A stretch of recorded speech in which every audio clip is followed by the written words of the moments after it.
Hello दोस्तों, मेरा नाम अनुज चौधरी है। आज हम पढ़ेंगे एंटी एपिलेप्टिक ड्रग्स के बारे में, यानी कि वो मेडिसिन जो एपिलेप्सी के ट्रीटमेंट के लिए यूज होती है उनको हम एंटी एपिलेप्टिक ड्रग्स बोलते हैं या फिर एंटी कन्वल्सेंट ड्रग्स बोलते हैं।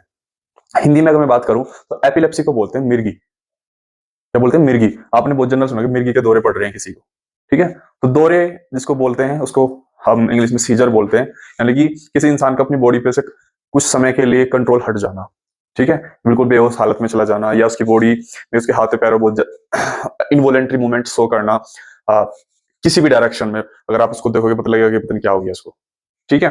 तो जब पूरे बॉडी में इनवॉलेंट्री मूवमेंट होता है, ठीक है, या किसी पर्टिकुलर पार्ट में होता है, यानी हाथों हाथों में हो सकता है, पैरों पैरों में हो सकता है, फिंगर में हो सकता है, ठीक है, या हो सकता है कि इंसान एकदम से पूरा तरह बेहोश हो जाए, ठीक है, बॉडी उसकी नहीं हिलेगी लेकिन वो एकदम से बेहोश हो जाए। तो ये सब कुछ सिम्टम है जो देखने को मिलते हैं हमें सीजर के दौरान। तो आप समझिए कि एपिलेप्सी, जिसको हम हिंदी में मिर्गी बोलते हैं, उसके ट्रीटमेंट के लिए जो मेडिसिन यूज होती है हम उसको एंटी एपिलेप्टिक ड्रग्स बोलते हैं। अब बात आती है एपिलेप्सी को डिटेल में जानने से पहले हम पढ़ेंगे सीजर क्या होता है, ठीक है? देखिए, दोनों अलग अलग चीजें हैं, एक सीजर और एपिलेप्सी। सीजर यानी कि दौरे पड़ना, एपिलेप्सी मिर्गी जिसको हम बोलते हैं। तो जब अगर किसी को एक दौरा पड़ा है वो उसका मतलब ये नहीं है कि उसको एपिलेप्सी हो गया, ठीक है?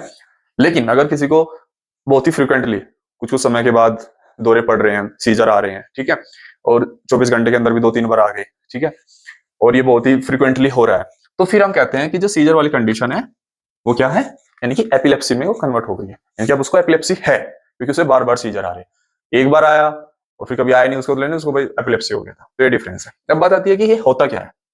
देखो, हमारे ब्रेन में, हमारे माइंड में इलेक्ट्रिकल एक्टिविटी होती है। क्या बोलते हैं? Electrical activity. केमिकल रिएक्शंस भी होती है, केमिकल एक्टिविटीज भी होती है और इलेक्ट्रिकल एक्टिविटीज भी होती है। तो दो टाइप की एक्टिविटीज होती है हमारे ब्रेन में, एक इलेक्ट्रिकल और एक केमिकल, ठीक है? तो जो हमारी इलेक्ट्रिकल केमिकल एक्टिविटीज है, जब इसमें इम्बैलेंस हो जाए, ठीक है, या ओवर हो जाए, तो जब इलेक्ट्रिकल एक्टिविटीज हमारी बहुत ज्यादा हो जाती हैं, ओवर हो जाती हैं, तो हमारी बॉडी पे, हमारे माइंड का कंट्रोल खत्म हो जाता है, जिसकी वजह से हमें सीजर वाली फीलिंग होती है, ठीक है? सीजर फील होते हैं हमारी बॉडी में, और सीजर अगर फील नहीं हो रहा है तो इंसान एकदम बेहोश हो जाता है, ठीक है? तो उस कंडीशन को हम वो क्या बोलते हैं? सीजर, या जब ये रिपीटेड हो रहा है तो एपिलेप्सी। होता क्यों है? क्योंकि हमारे ब्रेन में इलेक्ट्रिकल एक्टिविटीज होती हैं, उनमें बहुत ज्यादा डिस्टरबेंस हो जाता है, इम्बैलेंस हो जाता है, जिसकी वजह से हमारी बॉडी का और ब्रेन का कोऑर्डिनेशन खराब हो जाता है, बिगड़ जाता है, जिसकी वजह से हमें सीजर, एपिलेप्सी देखने को मिलता है। तो किसकी वजह से होता है? इलेक्ट्रिकल एक्टिविटीज के ओवर होने की वजह से। सपोज करो ये ब्रेन है हमारा और ये प्लस, ऐसे मान लीजिए ये as a positive charge represent कर रहे हैं नॉर्मल ब्रेन में। जब हमें एपिलेप्सी या सीजर होगा उस टाइम में क्या होगा? ये बहुत ज्यादा हो जाएंगे। ये प्लस साइन रिप्रेजेंट कर रहा है इलेक्ट्रिकल एक्टिविटीज को, ठीक है? ये बहुत ज्यादा हो जाएगा। तो जब बहुत ज्यादा हो जाएगा तो फिर ये सिग्नल हमारी बॉडी में जाएगा, ये रेस्ट ऑफ द बॉडी होगी। तो जब ये पूरी बॉडी में जाएगा यहाँ से सिग्नल, यानी यहाँ पे बहुत ज्यादा इलेक्ट्रिकल एक्टिविटीज हो रही है, तो उसकी वजह से हमें इनवॉलेंट्री मूवमेंट देखने को मिलते हैं और उसी को हम सीजर बोलते हैं। अब पहली टर्म मैंने बताया कि इलेक्ट्रिकल एक्टिविटीज ओवर हो जाती है। अब उससे डिस्टर्बेंस क्या क्या आते हैं? देखो, एक तो मोटर, ठीक है, मोटर मतलब कि हाथ पैर पर इनवॉलेंट्री मूवमेंट होगा, हमारे हाथ पैर अपने से हिल रहे होंगे, ठीक है? या एक होता है सेंसरी, जितने भी हमारे सेंसरी ऑर्गन है वो है, जैसे आंखें अलग से पलट जाना, तो ये इनकी सेंसरी ऑर्गन का डिस्टर्बेंस हो जाना। एक होता है हमारा साइकोमोटर एक्सपीरियंस।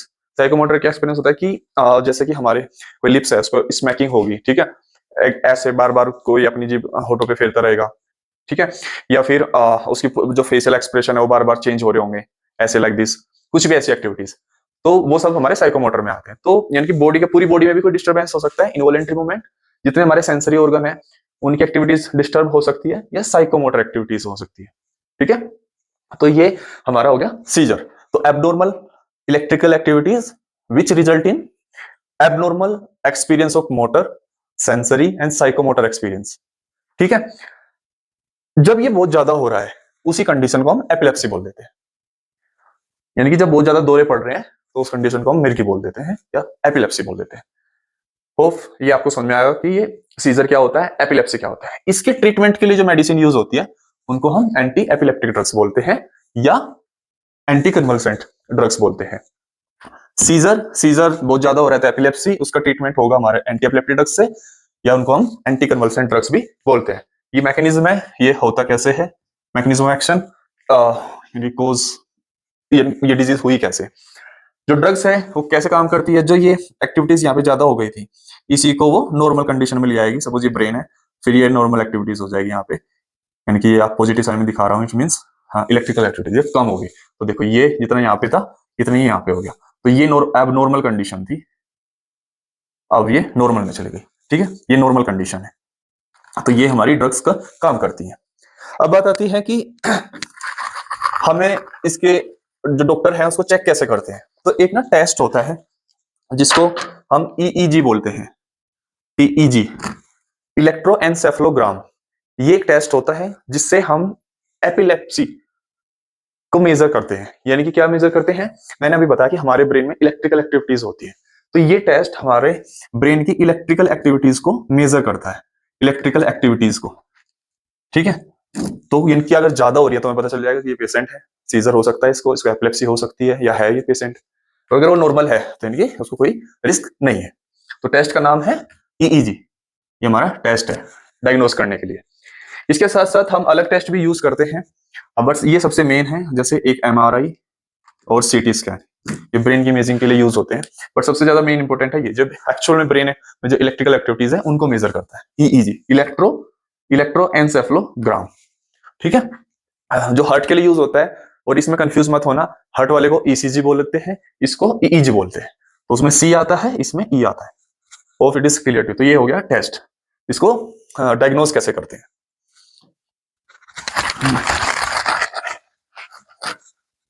अभी जो ये डिजीज है सीजर एपिलेप्सी, ये बहुत ही डेंजरस डिजीज है। ठीक है, इसलिए भी डेंजरस है, अगर कोई बाकी कोई डिजीज है उसको कुछ हम कह सकते हैं कि जो ट्रीटमेंट है वो थोड़े कम समय तक चलता है, लेकिन इसमें क्या होता है, ट्रीटमेंट बहुत लंबे समय तक चलता है, सालों सालों चलता है। ठीक है, जैसे अगर कोई पेशेंट है, इसको हम ये उसका ट्रीटमेंट चल रहा है एपिलेप्सी का, तो कब हम उसकी दवा बंद कर सकते हैं, कब करेंगे, जब उसे कम से कम 2 साल तक, 2 इयर्स तक कोई सीजर या एपिलेप्सी सीजर ना आए, दौरा ना पड़े, जब जाके हम उसकी दवा बंद कर सकते हैं। ये कंटिन्यूसली मेडिसिन पे है और 2 साल के अंदर उसने कोई उसके अंदर सीजर नहीं देखा गया है, तो जब हम कह सकते हैं कि हाँ बिल्कुल ठीक है, इसके फ्यूचर में नहीं होगा, उसकी दवा बंद कर सकते हैं। लेकिन अगर किसी को हर 2-4 महीने में एक बार हो जा रहा है तो उसको मेडिसिन नहीं बंद कर सकते, उसकी मेडिसिन कंटिन्यू रहती है। और ये 4 साल, 5 साल, 6 साल, 10 साल ऐसे इसकी मेडिसिन चलती है, तो थोड़ा लंबा कोर्स होता है। तो इसीलिए इसमें क्या इंपॉर्टेंट है, डॉक्टर्स के लिए ये बहुत इंपॉर्टेंट हो जाता है कि वो एक्चुअल में डिटरमाइन करे, ये डायग्नोज करें बिल्कुल सही कि इस बंदे को सीजर है या नहीं है। क्योंकि अगर उसको सीजर नहीं है और उसको मेडिसिन दे दी गई कि हाँ इसको सीजर होने वाले हैं या हो रहे हैं, इनकी एपिलेप्सी उसको कंसीडर कर लिया गया, तो उससे क्या होगा, मेडिसिन बहुत लंबे समय तक चल रहा है तो उसके बॉडी के अंदर बाकी प्रॉब्लम क्रिएट हो सकती है। क्योंकि अगर हम कह रहे हैं कि इनवॉलेंट्री मूवमेंट हो रहा है या इलेक्ट्रिकल एक्टिविटीज थोड़ी डिस्टर्ब हो रही है, हो सकता है कि वो सीजर ना हो, कोई और डिजीज हो, या तो इसीलिए हमें यानी कि डॉक्टर को बहुत प्रिसाइजली देखना पड़ता है कि इसे एक्चुअल में सीजर है या होने वाला है, जो कि एपिलेप्सी में कन्वर्ट हो सकता है नहीं। तो ये बहुत इंपॉर्टेंट हो जाता है डॉक्टर्स के लिए। मेडिसिन बहुत लंबे समय तक चलती है तो उसके अलग साइड इफेक्ट देखने को मिलते हैं, और अगर किसी को है और वो उसको अच्छे से डायग्नोज नहीं कर पा रहा है तो भी प्रॉब्लम है, क्योंकि जिस डिजीज को ठीक करने में बहुत ज्यादा समय लग रहा है उसको अगर डायग्नोज नहीं किया जा रहा है तो और सीवियर प्रॉब्लम हो सकती है। तो इसका जो ट्रीटमेंट है, जो ड्रग्स का ट्रीटमेंट है, वो बहुत ही लंबे समय तक चलता है, 4 साल, 5 साल, 6 साल, 10 साल। और बंद कब होती है, जब कम से कम 2 साल तक उसको कोई दिक्कत नहीं हो। तो ये मैंने बताया ड्रग्स के बारे में। इसके ड्रग्स कौन कौन सी होती है वो भी मैं अभी बताऊंगा। उससे पहले ये जान लीजिए कि जो ड्रग्स हैं, मेनली जो ब्रेन पे काम करती हैं जो ड्रग्स हैं, उनको क्या रहता है कि कुछ मेडिसिन ऐसी होती हैं जो हमें एडिक्ट बनाती हैं, हम उन पे डिपेंड हो जाते हैं। तो उससे क्या होता है, जब तक आप उनको ले रहे हैं आपको ठीक फील हो रहा है, लेकिन आप सडन उनको आज तक ले रहे थे, कल से आपने बंद कर दी, आपकी बॉडी में प्रॉब्लम होती है, आप बेचैन फील करते हैं। तो इसलिए कुछ मेडिसिन को मेनली जो हमारे ब्रेन पे ऐसे डिपेंडेंट वाला फील देती हैं, उनको तो स्लोली लिया जाता है, उनकी डोज भी स्लोली बढ़ाई जाती है, और जब हम उनको बंद करना होता है, ठीक है, उनको ग्रेजुअली बंद किया जाता है, स्लोली बंद किया जाता है। उसका मतलब क्या है, यानी कि सपोज करो एक तो ये, जब आप उसको आपने मेडिसिन स्टार्ट की तो हम जाएंगे फर्स्ट, यानी सपोज करो हम 1 mg ले रहे थे, फिर हम लेंगे 2 mg, फिर हम धीरे धीरे लेंगे 3 mg। जब आपको बंद करनी है, ठीक है, फिर हम इसको उल्टा करेंगे, 3 mg यहाँ पे है, फिर हम उसको 2 mg देना स्टार्ट करेंगे, फिर हम उसको 1 mg देना स्टार्ट करेंगे, और फिर हम इसको बिल्कुल बंद कर देंगे, 0। तो ये देने का तरीका हुआ, स्लोली हम उसकी डोज बढ़ाएंगे। ये बंद करने का तरीका हुआ, यानी कि स्लोली ग्रेजुअली हम उसकी डोज को कम करेंगे। तो ये डोज देने का और बंद करने का तरीका होता है एंटी एपिलेप्टिक ड्रग्स में। फिर आती है बात कि इसकी जो ड्रग्स हैं वो मेनली होते क्या क्या है। देखो, ड्रग्स बहुत सारी होती हैं, लेकिन जो फार्मास्यूटिकल इंडस्ट्रीज होती हैं वो ज्यादातर उन मेडिसिन को बनाना प्रेफर करती हैं जिनके रिजल्ट बहुत अच्छे हैं, तो ठीक है, और वो इजिली थोड़ा बनाने में भी आसानी है, ये कह सकते हैं, या अगर उस पर भी वो ध्यान ना दे, जिसके रिजल्ट बहुत अच्छे हैं, तो मार्केट में वो ज्यादातर अवेलेबल होती हैं हर कंट्री में। तो उसके लिए एक ऐसे एग्जांपल है जो एंटी एपिलेप्टिक ड्रग्स होती है, एक एग्जांपल है उसका फेनिटोइन। फेनिटोइन, ठीक है, ये मोस्टली यूज्ड ड्रग है जो हमारी एंटी एपिलेप्टिक ड्रग है और एपिलेप्सी के लिए यूज होती है। एक होती है हमारी क्लोंजाजिपाम, और भी बहुत सारी हैं, जैसे एक होता है, मैंने बताया क्लोंजाजिपाम, क्लोनाजिपैम, एक होता है लोराजिपैम, एक हमारा होता है डायाजिपैम। देखो, इन सब में क्या कॉमन है, ये कॉमन है, ये एक तरीका है इन मेडिसिन को याद करने का। साथ ही इसमें क्या इंपॉर्टेंट है, ये जो मेडिसिन के नाम है ये जेनेरिक्स नेम है। जब आप मार्केट में जाएंगे तो आपको ब्रांड नेम से मिलेगी, जैसे डायजिपाम की कंपनी बना रही है, उसमें डायजिपाम प्रेजेंट होगा, बट हर कंपनी का ब्रांड नेम अलग होगा। ए कंपनी है वो किसी और नाम से बनाएगी डायजिपाम, बी कंपनी वो किसी और नाम से बनाएगी। तो ये सब क्या है, जेनेरिक नेम है। फिर बात आती है हमारी कि इसके टाइप्स क्या क्या होते हैं। ये तो हो गया मेडिसिन। अब ये मैंने अभी आपको जो बताया एक एंटी एपिलेप्सी क्या होता है, उसका ट्रीटमेंट क्या, ड्रग्स क्या है। अब एपिलेप्सी में भी टाइप्स होते हैं, क्या होते हैं, टाइप्स होते हैं, इसके अलग अलग टाइप होते हैं। अलग अलग टाइप्स क्या है कि किस पे डिपेंड कर रहा है वो टाइप, कि आपका बॉडी पार्ट क्या इफेक्ट हो रहा है उस पर डिपेंड कर रहा है टाइप, और फ्रीक्वेंसी कितनी बार हो रहा है इस पे भी डिपेंड कर रहा है। तो एक टाइप होगा हमारा जनरल, एक टाइप होगा हमारा पार्शियल, एक टाइप यहाँ पे है स्टेटस एपिलेप्टिकस, और इसके अंदर भी टाइप होते हैं, इनके अंदर भी टाइप होते हैं। हाँ, बट ऐसे ओवरव्यू समझो कि इसमें डिफरेंस क्या होता है। जनरलाइज्ड एपिलेप्सी में क्या होता है कि जो सबसे पहला टाइप है, जो पेशेंट है वो अनकॉन्शियस हो जाएगा, यानी कि वो बेहोश हो जाएगा, और उसकी बॉडी में कोई सीजर नहीं होगा, यानी कि उसकी बॉडी में कोई इनवॉलेंटरी मूवमेंट नहीं होगा, और वो पूरी बॉडी उसकी लॉस हो जाएगी, अनकॉन्शियस हो गया, उसको पता ही नहीं कुछ कदम, तो वो जनरलाइज्ड में आ जाएगा। इसी में एक टाइप होता है कि उसको सीजर भी है प्लस वो अनकॉन्शियस हम अगर बोले भी है। ये जो टाइप है पार्शियल, इसमें क्या है कि वो अनकॉन्शियस नहीं हुआ है, कॉन्शियस है, वो उसको पता है मेरी बॉडी में क्या हो रहा है। तो सपोज करो पूरा ब्रेन इफेक्ट ना हो, जनरलाइज में क्या हो रहा है, पूरा ब्रेन इफेक्ट हो रहा है। पार्शियल में क्या हो रहा है कि ब्रेन का किसी पर्टिकुलर रीजन में कोई इलेक्ट्रिकल एक्टिविटीज जो है वो ओवर हो रही है, जिसकी वजह से कोई हमारी बॉडी का कोई पर्टिकुलर पार्ट डिस्टर्ब हो रहा है। तो सपोज करो सिर्फ हाथों हाथों में हो रहा है, हैंड्स में, और उसको पता है कि मेरे हाथ डिस्टर्ब हो रहे हैं, या सिर्फ लेग्स में हो रहा है, या सिर्फ अगर काम हो रहा है तो सिर्फ फिंगर्स में हो रहा है। तो अब वो पूरी बॉडी उसको देख रहा है, सब कुछ ठीक है, बाकी पूरी बॉडी में सिर्फ हाथ में हो रहा है इनवॉलेंटरी डिस्टर्बेंस, तो वो किस में आएगा, पार्शियल्स में आएगा।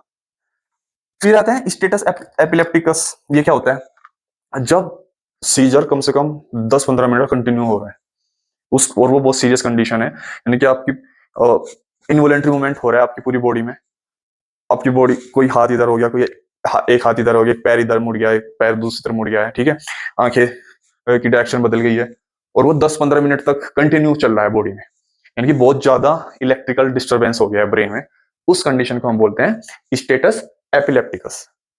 इसके इनके अंदर भी पार्ट्स होते हैं, टोनिक क्रोनिक, तो मैं वो नहीं अभी उस पर हम नहीं जा रहे हैं, तो आप जनरल समझिए।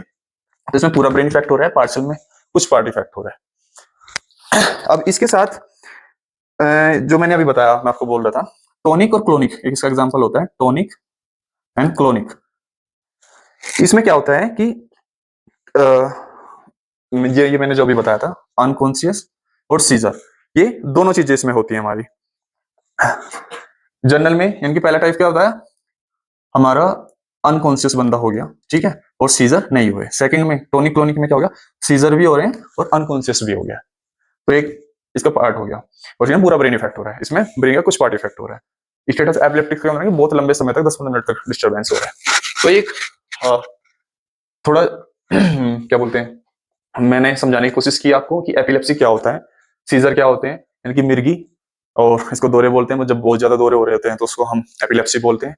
उसका ट्रीटमेंट कैसे होता है, उसको डायग्नोस करने के लिए क्या टेस्ट होता है, ईईजी उसको हम बोलते हैं।